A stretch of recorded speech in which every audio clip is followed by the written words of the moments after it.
एक छोटा सा गांव था। उस गांव का नाम रतनपुर था। उस गांव में संध्या नाम की एक लड़की रहती थी। संध्या एक बहुत ही गरीब परिवार की लड़की थी। उसका जीवन कठिनाइयों से भरा था। उसके माता पिता मजदूरी कर कर के अपना घर चलाते थे। अपने लिए दो वक्त की रोटी जुटाना भी मुश्किल था। संध्या का सपना था कि वह पढ़ लिख कर एक अधिकारी बने और अपने परिवार को गरीबी जीवन से बाहर निकाले। संध्या का बचपन संघर्षों से भरा था।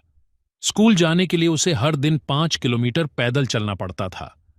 उसके पास न तो अच्छे कपड़े थे और न ही किताबें, लेकिन उसकी आंखों में शिक्षा की चमक थी। स्कूल के अध्यापक श्री रामकृष्ण शर्मा संध्या की लगन और मेहनत से बहुत खुश थे। उन्होंने उसे पढ़ाई में मदद करने का फैसला किया। वे उसे अतिरिक्त समय देकर पढ़ाते और उसकी हर संभव मदद करते। संध्या बेटी, तुम्हारी पढ़ाई बहुत अच्छी है। मैं तुम्हें 2 घंटे अलग से पढ़ाया करूंगा। मास्टर जी, मुझे अच्छे से पढ़ लिख कर अधिकारी बनना है। बेटी, तुम इसी तरह मेहनत करती रही तो एक दिन जरूर अधिकारी बनोगी। संध्या के घर की स्थिति दिन पे दिन बदतर होती जा रही थी।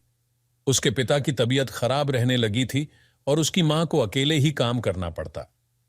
संध्या ने भी अपनी मां का हाथ बंटाने के लिए घर के छोटे मोटे काम करने शुरू कर दिए। इसके बावजूद उसने अपनी पढ़ाई में कोई कमी नहीं आने दी। उसकी मेहनत रंग लाई और उसने गांव के स्कूल में फर्स्ट स्थान प्राप्त किए। संध्या की मेहनत की चर्चा पूरे गांव में फैल गई। गांव के सरपंच श्री मोहन चौधरी की कोई बेटी नहीं थी। उन्होंने संध्या को उच्च शिक्षा के लिए शहर के कॉलेज में दाखिला दिलाने का निर्णय लिया। उन्होंने संध्या के लिए एक स्कॉलरशिप का प्रबंध किया ताकि उसकी पढ़ाई का खर्चा निकल सके। चाचा, एक दिन मैं जरूर अपने माता पिता अपने गांव का नाम रोशन करूंगी। जरूर बेटी। संध्या शहर जाने के लिए तैयार हो गई। शहर की दुनिया संध्या के लिए एक नया अनुभव था। वह एक छोटे से गांव की लड़की थी जो अब बड़े शहर में अकेली रह रही थी। लेकिन संध्या ने हार नहीं मानी। उसने कॉलेज में भी अपनी मेहनत जारी रखी और हर परीक्षा में उच्च अंक प्राप्त किए। उसके प्रोफेसर डॉक्टर वर्मा उसकी लगन से प्रभावित हुए और उन्होंने उसे सिविल सेवा की तैयारी करने की सलाह दी। संध्या ने सिविल सेवा की तैयारी में जी जान लगा दी। उसे कई बार असफलता का सामना करना पड़ा, लेकिन उसने कभी हार नहीं मानी। उसकी मेहनत और लगन आखिरकार रंग लाई और उसने सिविल सेवा की परीक्षा उत्तीर्ण कर ली। उसकी नियुक्ति एक उच्च पदस्थ जिला अधिकारी के रूप में उसके शहर में नियुक्ति हुई।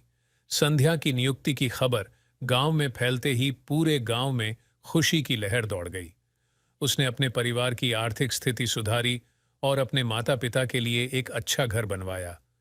सुमन ने अपने गांव के बच्चों के लिए एक स्कूल भी खोला ताकि वहां के बच्चों को भी अच्छी शिक्षा मिल सके। संध्या ने अपने जीवन के सफर में जो कठिनाइयां झेली थीं, उनसे उसने एक महत्वपूर्ण सीख ली थी।